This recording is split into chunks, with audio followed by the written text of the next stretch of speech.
श्री रामकृष्ण भक्त मालिका गिरीश चंद्र घोष द्वितीय भाग। जय ठाकुर जय मां। पांचवें दर्शन के समय उस भग्न अभिमान का ढांचा मात्र खड़ा था। उस दिन भक्त प्रवर देवेंद्रनाथ मजूमदार ने थिएटर के श्रृंगार कक्ष में आकर बताया कि ठाकुर अभिनय देखने आए हैं।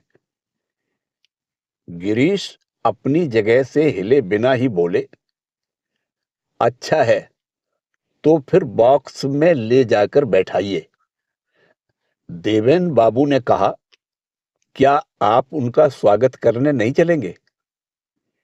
इस पर गिरीश ने कुछ नाराजगी के स्वर में उत्तर दिया, मेरे न जाने पर क्या वे गाड़ी से उतर नहीं सकेंगे? परंतु वे उठकर गए। उस दिन सम्मुख पहुंचकर ठाकुर के सौम्य मुख पद्म को देख गिरीश का पाषाणवत हृदय भी पिघल उठा। उन्होंने ठाकुर को चरण स्पर्श करते हुए प्रणाम किया। नाटक के बीच मध्यांतर काल में ठाकुर दुमंजिले के कमरे में जाकर बैठे।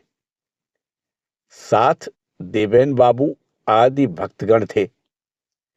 गिरीश ने उन लोगों से बैठने के लिए अनुरोध किया, फिर भी वे लोग खड़े ही रहे। साहित्यकार गिरीश तब भी नहीं जानते थे कि वास्तव जगत में शिष्यगण गुरु को कितनी श्रद्धा की दृष्टि से देखते हैं। अस्तु, ठाकुर का गिरीश के साथ वार्तालाप होने लगा। गिरीश को ऐसा अनुभव हुआ मानो उनके भीतर एक नवीन धारा प्रवाहित हो रही हो। पर इसी बीच ठाकुर भावाविष्ट हो एक बालक के साथ खेलने लगे। यह देखकर गिरीश के मन में प्रबल रूप से विपरीत भाव का उदय हुआ और उसी समय ठाकुर ने कहा, तुम्हारे मन में वक्रता है। यह देखकर कि ये तो मन का भाव भी जान लेते हैं। गिरीश आश्चर्यचकित हो गए। उन्होंने प्रश्न किया, यह वक्रता कैसे जाए? उत्तर मिला, विश्वास रखने से। मधुराय की गली में स्थित श्री रामचंद्र दत्त के मकान में गिरीश को ठाकुर का छठी बार दर्शन प्राप्त हुआ। उस दिन अचानक ही गिरीश बाबू को एक चिट मिली जिसमें लिखा था कि परमहंस देव राम बाबू के यहां आ रहे हैं। वे इस पसोपेश में पड़े कि अपरिचित व्यक्ति के घर जाना उचित होगा या नहीं, परंतु एक अदृश्य आकर्षण के फलस्वरूप वहां पहुंच ही गए। संध्या का समय था। उन्होंने देखा राम बाबू के आंगन में ठाकुर नृत्य कर रहे हैं। उनको घेर कर भक्तगण भी नाच रहे हैं और गा रहे हैं। गीत का भावार्थ था, गौरांग के प्रेम की तरंगों से नदियां डोल रही है। नृत्य करते करते ठाकुर समाधिस्थ हो गए। तब भक्तगण उनकी चरण धूलि लेने लगे। गिरीश के अहंकार और भक्ति के बीच द्वंद्व चलने लगा कि वे भी वैसा ही करें या नहीं। उसी समय समाधि से व्युत्थित होकर ठाकुर ठीक उन्हीं के सम्मुख आए और पुनः समाधिस्थ हो गए। तब तो गिरीश ने आग्रह पूर्वक ठाकुर की चरण धूलि ली। संकीर्तन के पश्चात जब ठाकुर बैठक खाने में बैठे तो गिरीश बाबू ने पूछा, मेरे मन की वक्रता जाएगी ना? आश्वासन मिला, जाएगी। उन्होंने फिर वही पूछा और फिर वही उत्तर मिला। 2 बार वही पूछने पर से जो अविश्वास प्रकट हो रहा था, उसके लिए मनोमोहन बाबू ने गिरीश का कठोर स्वर में तिरस्कार किया। यद्यपि अभिमानी गिरीश किसी का उलाहना सहन नहीं करते थे, किंतु उस दिन अपने स्वभाव के विरुद्ध होने पर भी उन्होंने प्रतिवाद नहीं किया। बाद में जब वे थिएटर जाने को प्रस्तुत हुए, तो देवेंद्र बाबू थोड़ी दूर तक उनके साथ गए और उन्हें दक्षिणेश्वर जाने की सलाह दी। गिरीश का मन एक एक स्तर ऊपर उठता जा रहा था। दक्षिणेश्वर में सप्तम दर्शन के समय उन्हें प्रतीत हुआ कि गुरु ही जीवन के सर्वस्व हैं। उस दिन उन्होंने ठाकुर के पाद पद्मों में प्रणाम किया तथा मन ही मन गुरुर् ब्रह्मा आदि मंत्रों का उच्चारण किया। ठाकुर ने उनसे बैठने को कहा तथा उपदेश देना आरंभ किया, पर गिरीश ने मना करते हुए कहा, मैं उपदेश नहीं सुनूंगा। मैंने स्वयं कितने ही उपदेश लिखे हैं, उससे कुछ नहीं होता। आप यदि मेरे लिए कुछ कर सकें तो कर दीजिए। ठाकुर ने रामलाल दादा से एक श्लोक सुनाने को कहा, जिसका भावार्थ था, विश्वास ही सब कुछ है। गिरीश ने पूछा, आप कौन हैं? उत्तर मिला, कोई कहता है कि मैं राम प्रसाद हूं, कोई कहता है राजा राम कृष्ण हूं और यही रहा करता हूं। लौटते समय गिरीश ने पूछा, मैंने आपके दर्शन किए हैं, तो भी मैं जो करता हूं क्या वही किए जाना होगा? ठाकुर ने गिरीश को कुछ भी त्यागने के लिए नहीं कहा, बल्कि उन्हें भावात्मक विश्वास के राजपथ पर चलने का उपदेश दिया।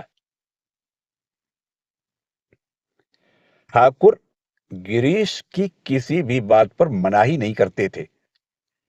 एक बार जब एक भक्त ने उनसे ऐसा करने को कहा, तो ठाकुर ने उत्तर दिया, नहीं जी, उसे कुछ भी कहना नहीं होगा, वह स्वयं सब काटकर निकल सकेगा। इस विषय में गिरीश ने भी साक्ष्य दिया है। ये जो परम आश्रयदाता हैं, मेरे द्वारा इनकी पूजा नहीं हुई। मद्यपान करके मैंने उन्हें गालियां दी हैं। उन्होंने जब श्री चरण सेवा का अवसर दिया, तो मैंने सोचा है, यह कौन सी आफत आ गई। एक दिन गिरीश सुरापान करके पूर्णतया उन्मत्त अवस्था में घोड़ा गाड़ी से दक्षिणेश्वर आए। ठाकुर ने लाटू से कहा, जा देख आ, गाड़ी में कुछ छोड़ तो नहीं आया। लाटू ने वैसा ही किया। एक दिन जब गिरीश काशीपुर आए, तो ठाकुर ने लाटू से तंबाकू भर देने को कहा। फिर फागू की दुकान से गरम कचौड़ियां मंगवाकर उन्हें खिलाई और स्वयं ही एक गिलास में जल ढालकर उन्हें दिया। एक रात गिरीश मित्रों के साथ बारांगना के घर में आमोद प्रमोद में डूबे हुए थे। ऐसे समय उनके हृदय में दक्षिणेश्वर का आकर्षण अनुभव हुआ और वे तुरंत ही 2 मित्रों के साथ घोड़ा गाड़ी से वहां जा पहुंचे। उस समय उद्यान का मुख्य द्वार बंद था। लोग निद्रामग्न थे। गिरीश की आवाज सुनकर ठाकुर बाहर आए।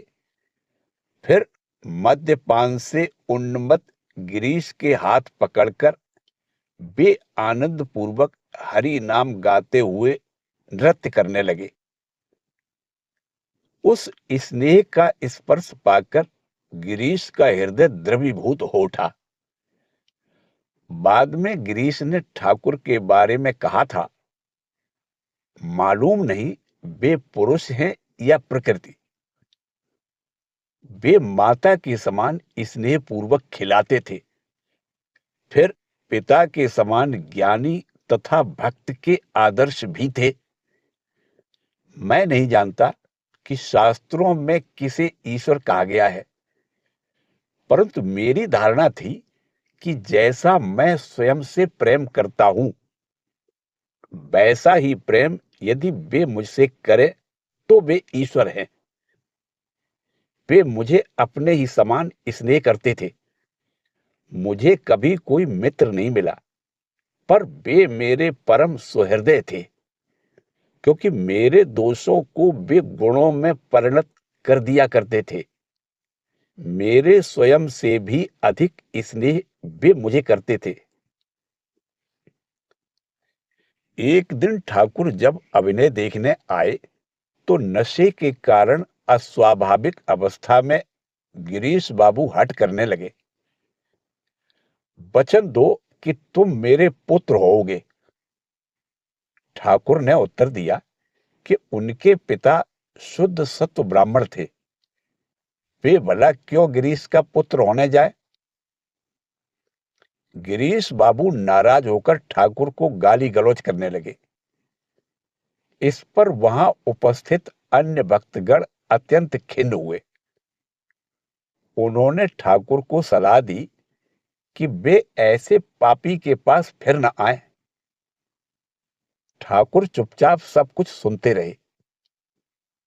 अगले दिन दक्षिणेश्वर में भी वही प्रसंग चल रहा था। ऐसे समय भक्त वीर रामचंद्र दत्त आ पहुंचे। ठाकुर ने उनसे कहा, राम, तुम्हारा क्या मत है। राम बाबू ने उत्तर दिया, देखिए, कालिया नाग ने जैसे श्री कृष्ण से कहा था कि प्रभु तुमने मुझे विष ही दिया है, फिर मैं अमृत कहां से लाऊं। गिरीश बाबू की भी वैसी ही अवस्था है, वे अमृत कहां पाएंगे। राम बाबू की बात सुनते ही ठाकुर बोले, तो फिर चलो राम, तुम्हारी ही गाड़ी में एक बार वहां चलो। इधर नशा उतरने पर गिरीश को अपनी गलती समझ में आई और पश्चाताप के कारण वे भोजन आदि त्याग बैठे। अब ठाकुर को देखते ही वे उनके चरणों में लौट गए और व्याकुल होकर कहने लगे, ठाकुर, आज यदि तुम नहीं आते तो मैं समझता कि तुम निंदा स्तुति को अब भी समान नहीं मान सके हो। परमहंस नाम में तुम्हारा अधिकार नहीं हुआ है, पर आज मैं समझ गया कि तुम वही हो, वही हो। अब तुम मुझसे छल नहीं कर सकोगे। अब मैं तुम्हें नहीं छोड़ूंगा। बोलो, तुम मेरा भार लोगे ना, उद्धार करोगे ना। कुछ दिन तक आते जाते रहने के पश्चात एक दिन गिरीश बाबू ने ठाकुर के प्रति सर्वतोभावेन आत्मसमर्पण करते हुए कहा, अब से मैं क्या करूं। ठाकुर ने उत्तर दिया, जो कर रहे हो वही किए जाओ। अभी इधर और उधर दोनों तरफ का संभालो। इसके बाद जब एक तरफ का छूट जाएगा तब जो होगा देखा जाएगा। पर हां, सुबह शाम उनका स्मरण मनन करते रहना। इस पर गिरीश बाबू सोचने लगे, मेरे तो स्नान, भोजन, निद्रा आदि नित्य कर्मों का ही कोई निश्चित समय नहीं है। अतः इस समय गुरु का आदेश स्वीकार कर लेने पर बाद में कहीं अपनी अक्षमतावश दोष भाजन न होना पड़े। फिर वे यह भी जानते थे कि सदा के लिए मैं किसी व्रत या नियम में बंध गया, इस विचार से ही वे मानो हांफने लगते हैं। अतः वे इस विषय में अपने को असमर्थ तथा असहाय मानकर चुप रहे। ठाकुर उनके मन का भाव समझकर बोले, ठीक है, यदि वैसा न कर सको तो खाने और सोने के पहले एक बार उनका स्मरण कर लेना। गिरीश इस पर भी मौन ही रहे, क्योंकि उनके भोजन का कोई निश्चित समय नहीं था। फिर सांसारिक झंझटों में वे खाना भी भूल जाते थे। निद्रा का भी वही हाल था। गुरु के इतने सहज आदेश को स्वीकार करने में अपने को अक्षम पाकर उस समय गिरीश के मन में अपने भविष्य के विचार से निराशा का तूफान चल रहा था। अतः ठाकुर पुनः बोले, तू कहेगा कि यदि यह भी न कर सकूं तो? ठीक है, तो फिर मुझे बकलमा दे दे। ठाकुर उस समय अर्धवाय दशा में पहुंच गए थे। यह बात मन माफिक होने के कारण गिरीश का हृदय शांत हुआ। उन्होंने सोचा कि वे अब अपनी सारी जिम्मेदारी ठाकुर को सौंपकर निश्चिंत हो गए। परंतु बकलमा के गूढ़ मर्म ने धीरे धीरे उनके समक्ष अभिव्यक्त होते हुए उन्हें एक कठोर साधन युद्ध में ला खड़ा किया। किसी कार्य में अब उन्हें मैं मेरा कहने का अधिकार नहीं रह गया। सुख दुख में अब उन्हें हर्ष शोक व्यक्त करने का अधिकार नहीं रहा। उन्हें यहां तक समझ पड़ा कि जिस व्यक्ति ने बकलमा दे दिया है उसके साधन भजन जप तप आदि कर्मों का कोई अंत नहीं है। उसे प्रत्येक पग पर प्रत्येक श्वास पर यह देखना पड़ता है कि वह उनके ऊपर भार सौंपकर उन्हीं के बल पर पांव रख रहा है, श्वास ले रहा है, या अपने अभागे मैं के जोर पर वह सब कर रहा है। शीघ्र ही उन्हें अपने बकलमे की परीक्षा देनी पड़ी। द्वितीय पत्नी से उनके 2 कन्याएं और 1 पुत्र हुए थे। वे दोनों कन्याएं अकाल ही काल कलवित हो गई तथा पत्नी ने भी पुत्र को जन्म देने के पश्चात प्रसूति रोग से ग्रस्त होकर जो खाट पकड़ी तो फिर उठ ही नहीं सकी। शोक संतप्त गिरीश बाबू ने लिखा, शून्य है प्राण, शून्य है यह संसार। परंतु बकलमा देकर वे पूर्ण आत्मसमर्पण जो कर चुके थे, अंततोगत्वा उन्होंने यही निश्चय किया, हे करुणामय स्वामी, तुम्हारी ही इच्छा पूर्ण हो।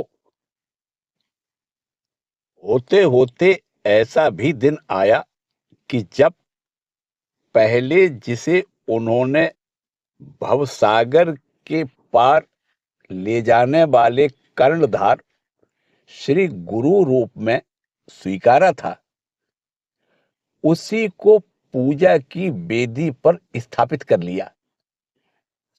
श्यामपुकुर में दीपावली के अवसर पर रात्रि में काली पूजा के लिए एकत्र हो भक्तों ने जब ठाकुर की ही पूजा की तो उसमें गिरीश ने ही प्रथम पुष्पांजलि प्रदान की थी। पुनः 1886 ईस्वी के शुभ वर्षा आरंभ दिन जब ठाकुर कल्पतरु हुए थे, उस दिन भी गिरीश के ही अंतस्तल से निकली अपूर्व स्तुति ने ठाकुर की ईश्वरीय शक्ति को अभिव्यक्त किया था। कल्पतरु होने के ठीक पहले ठाकुर ने गिरीश से पूछा था, गिरीश, तुम जो सबसे इतनी सब बातें अवतार तत्व के बारे में कहते फिरते हो, सो बताओ तुमने क्या देखा और क्या समझा? इस पर गिरीश बिना किसी सोच विचार के घुटनों के बल उनके चरणों के समीप बैठ गए और हाथ जोड़कर ऊपर की ओर देखते हुए गदगद स्वर में बोल उठे। व्यास वाल्मीकि जिसका अंत नहीं पा सके, मैं उनके बारे में और अधिक क्या कह सकूंगा। तब गिरीश के भीतर 16.5 आने विश्वास था। एक दिन ठाकुर के गले से मवाद, रक्त आदि निकला था। बर्तन आदि उस समय साफ नहीं किए गए थे। गिरीश बाबू के काशीपुर आने पर ठाकुर ने इशारे से वह सब दिखाते हुए कहा, इस पर भी अवतार कहते हो? गिरीश थोड़ा सा भी आगा पीछा किए बिना बोल उठे, इस बार यह सब खाकर कीड़े मकोड़ों तक का उद्धार हो जाएगा, इसीलिए यह रोग हुआ है। ठाकुर ने अन्य लोगों की ओर मुंह करके गिरीश की ओर संकेत करते हुए कहा, 16.25 आने। गिरीश बाबू जानते थे कि ऐसा कोई भी पाप नहीं जो इस ज्वलंत देव मानव के स्पर्श में आते ही भस्मीभूत न हो जाए। इसीलिए वे अभिमान पूर्वक कहा करते थे, यदि पहले से पता रहता कि तुम आओगे तो और भी अधिक दुराचार कर लेता। वे और भी कहते, ठाकुर के पास अन्य सभी शुद्ध सत्व लड़के आए थे, पर मैंने ऐसा कोई भी पाप नहीं जो छोड़ा हो। फिर भी उन्होंने मेरा स्वीकार किया। उन्होंने मुझे किसी बात के लिए मना नहीं किया। मेरा सब कुछ अपने आप ही छूट गया। यद्यपि यह सब सत्य है, तथापि केवल पाप मोचन की दृष्टि से गिरीश का मूल्यांकन करना अनुचित होगा। श्री रामकृष्ण देव भी उन्हें इस दृष्टि से नहीं देखते थे। उन्होंने देखा मानो उनका भैरव एक हाथ में सुधा पात्र और दूसरे में सुरा पात्र लिए मां के मंदिर में उपस्थित हुआ है। गिरीश चैतन्य लीला आदि के माध्यम से जिस सुधा का वितरण करते हुए बंगवासियों को तृप्त कर रहे थे, ठाकुर के संपर्क में आने के पश्चात वह सुधा और भी उदारता पूर्वक वितरित होने लगी तथा उसका स्वाद और भी रुचिकर होने लगा। चैतन्य लीला आदि में जो अंकुर दीख पड़ा था, वह श्री रामकृष्ण देव के प्रेम बारी सिंचन से फल पुष्प से युक्त महावृक्ष में परिणत हुआ।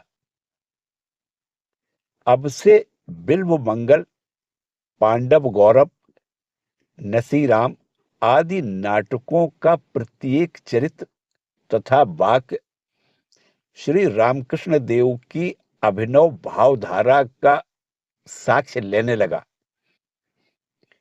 ठाकुर ने गिरीश से कहा था, तुम जो कर रहे हो वही किए जाओ, इससे भी लोक शिक्षा होगी। एक दिन ठाकुर ने जगदम्बा से प्रार्थना की थी कि वे गिरीश आदि कुछ लोगों को लोक शिक्षा के निमित्त शक्ति प्रदान करे, क्योंकि उनके लिए अकेले इतना कार्य करना संभव नहीं था।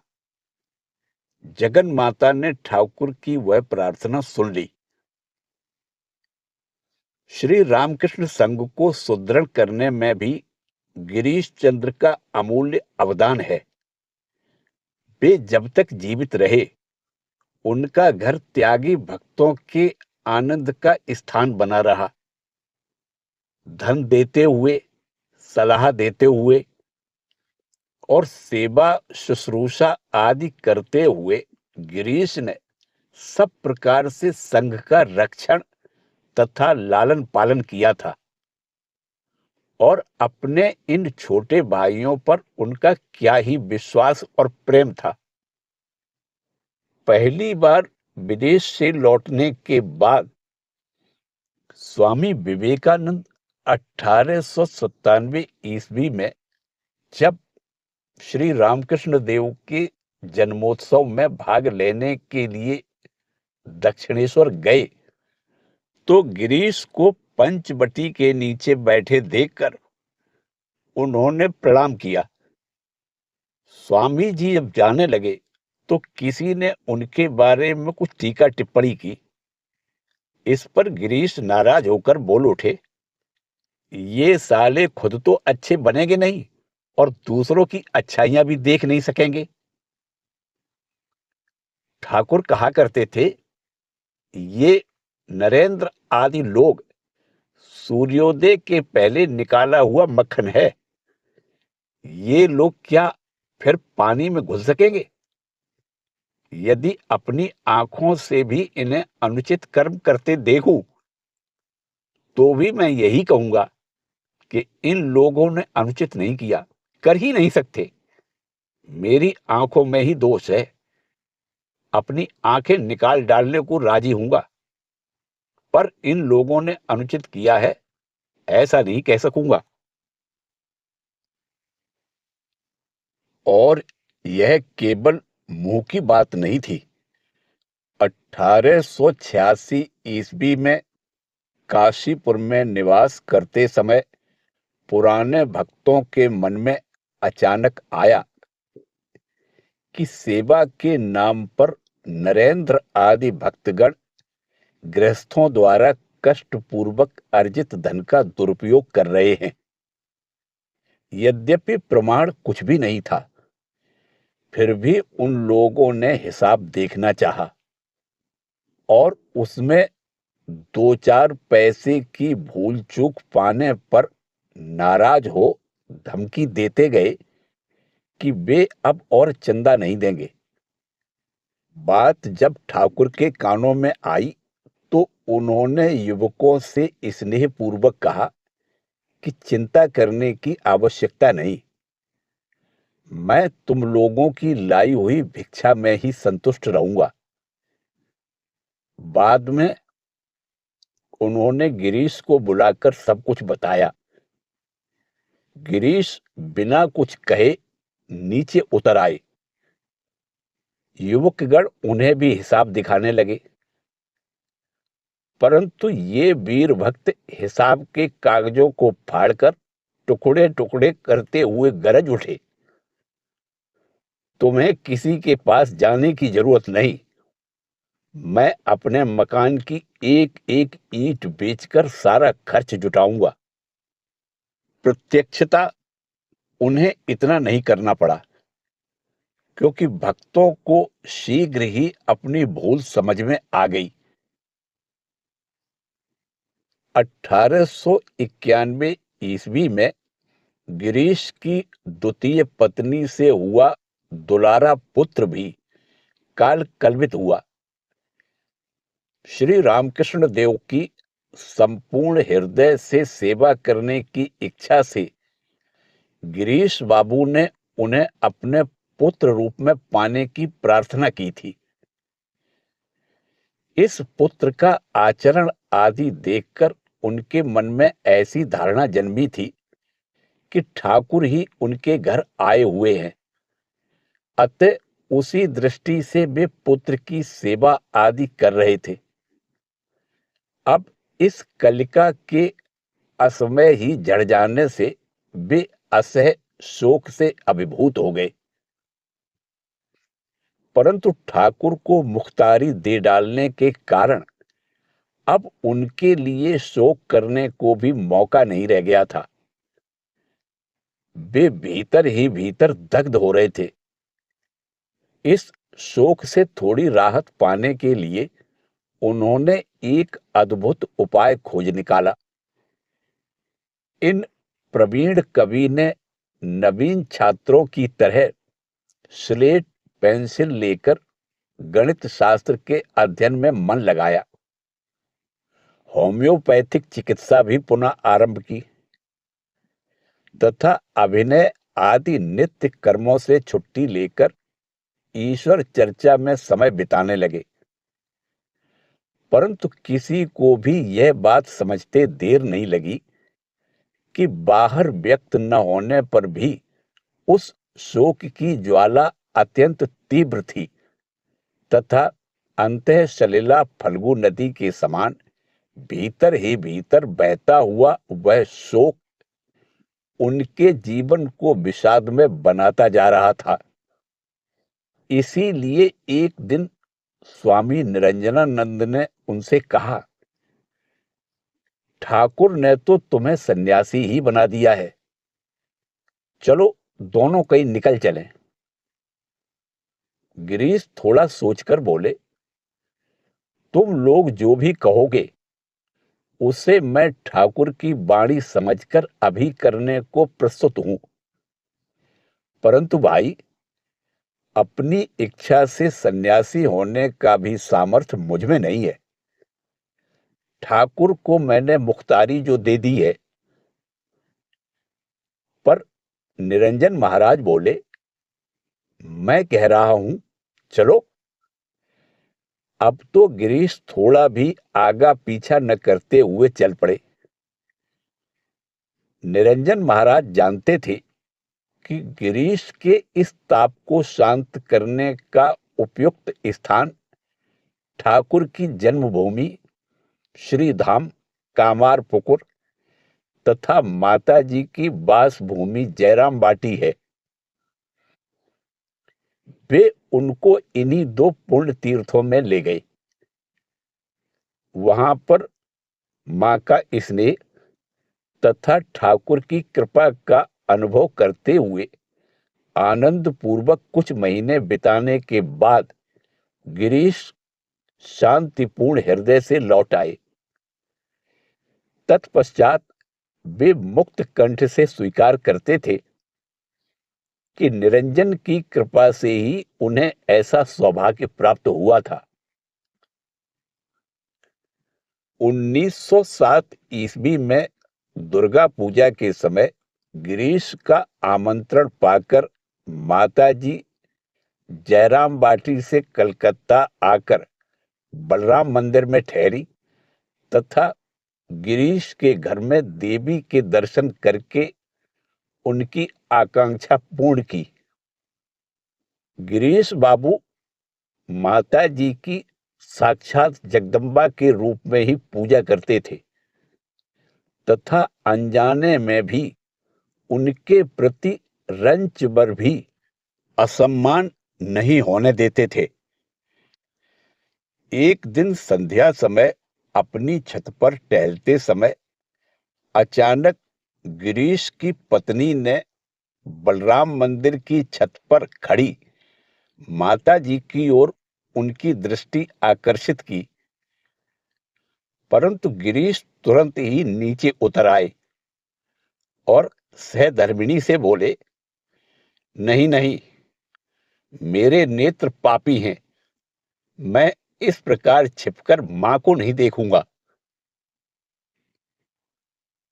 1906 ईस्वी से प्रतिवर्ष हेमंत ऋतु के लगने पर उन्हें दमे का कष्ट होने लगा था।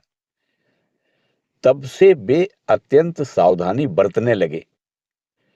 फिर भी उनके रोग में क्रमशः वृद्धि होने लगी। 1909-10 ईस्वी में उन्होंने काशी धाम में रामकृष्ण मिशन के निकट एक किराए का मकान लेकर वहां 4 महीने निवास किया। इससे उनके स्वास्थ्य में आशातीत सुधार भी हुआ था। उन दिनों वे सेवाश्रम में आए रोगियों को होम्योपैथिक दवाइयां देते थे तथा इसके फलस्वरूप नगर में उनका काफी नाम भी फैल गया था। परंतु उन्हें सर्वाधिक प्रिय था ठाकुर की चर्चा करना। स्वामी प्रेमानंद उन दिनों काशी में गिरीश को देखकर मुग्ध हो गए थे। उन्होंने लिखा था, श्रीयुत गिरीश बाबू काशी में ही हैं। उनका स्वास्थ्य काफी सुधर रहा है। हम लोग लगभग प्रतिदिन ही उनके पास जाया करते हैं। आहा, उनका स्वभाव कितना सुंदर हो गया है। श्री प्रभु ने कहा था, तुम्हें देखकर लोग अबाक रह जाएंगे। ठीक वैसा ही हो रहा है। उनसे कितनी ही अपूर्व बातें सुनने को मिलती हैं। उनमें जैसी उदारता है, वैसी ही प्रभु के प्रति विलक्षण निष्ठा भी। अभिमान, लोक प्रसिद्धि उनके लिए त्याज्य हो चुकी है। बहुत से साधुओं में भी मुझे ऐसा स्वभाव देखने को नहीं मिला। प्रत्यक्ष देख रहा हूं कि वे पारस पत्थर का स्पर्श करके सोना बन गए हैं, और हम लोगों के प्रति उनका क्या ही स्वाभाविक स्नेह तथा प्रीति है। 68 वर्ष की आयु है, पर स्वभाव बालक जैसा जान पड़ता है। श्री ठाकुर और स्वामी जी के बारे में बातें करते हुए बिल्कुल उन्मत्त हो जाते हैं। उनके नौकर आदि तक ठाकुर के भक्त हो गए हैं। सब प्रभु की महिमा है। काशी निवास काल में उन्होंने अपना एक श्रेष्ठ नाटक शंकराचार्य लिखा था। उन दिनों उनका मन सदैव धर्म भाव से परिपूर्ण रहने के कारण ग्रंथ में भी वह यथेष्ट मात्रा में व्यक्त हुआ है। रचना पूरी हो जाने के बाद वे शंकर टीला जाकर शंकराचार्य की मूर्ति के सम्मुख उसका पाठ कर आए तथा नाटक के प्रथम मंचन द्वारा प्राप्त धन उन्होंने शंकर मठ को ही दान किया। यद्यपि जीवन संध्या घनीभूत होती जा रही थी, तो भी वाराणसी से लौटकर वे नवीन उत्साह के साथ रंगभूमि के कार्य में लग गए। 1911 ईस्वी में एक विज्ञापन में घोषणा हुई कि गिरीश बाबू बलिदान नाटक में करुणामय की भूमिका अदा करेंगे। वह आंधी पानी से भरी आषाढ़ की भीषण रात थी। किसी को भी आशा नहीं थी कि अधिक दर्शक आएंगे, परंतु गिरीश के जादू भरे नाम ने कल्पनातीत संख्या में लोगों को ला जुटाया। मित्रों ने उन्हें ऐसी आंधी वर्षा भरी रात में अभिनय करने से मना किया, परंतु इतने लोग आग्रह पूर्वक आए हों और वे रंगमंच पर न उतरें, यह भला कैसे संभव था। अतः उस रात करुणामय की भूमिका में उन्हें कई बार खुले बदन मंच पर आना पड़ा। इसके फलस्वरूप उन पर दमा का प्रकोप हुआ। यही उनकी अंतिम पीड़ा थी। जीवन के जो थोड़े दिन अवशिष्ट रहे, उनमें उनका स्वास्थ्य फिर लौटकर नहीं आया। इस प्रकार उनके 8 महीने तक कष्ट उठाने के बाद लोग समझ गए कि अब कोई आशा नहीं है। अंतिम 3 रातें उन्होंने रोग यंत्रणा के कारण अनिद्र बैठकर श्री रामकृष्ण देव का चिंतन करते हुए व्यतीत की। देहावसान की पिछली रात तीसरे प्रहर अचानक गहन निस्तब्धता को भंग करते हुए उन्होंने 3 बार रामकृष्ण देव का नाम उच्चारण किया। फिर बोले, प्रभु शांति दो, शांति दो। शरीर उस यातना को और अधिक नहीं सह सका। अगले दिन 8 फरवरी 1912 ईस्वी गुरुवार को रात 1:20 पर महाकवि ने महाप्रयाण किया। इसी के साथ श्री रामकृष्ण देव के परम भक्त गिरीश चंद्र घोष के जीवन वृत्तांत का द्वितीय एवं अंतिम भाग समाप्त होता है। जय ठाकुर, जय मां।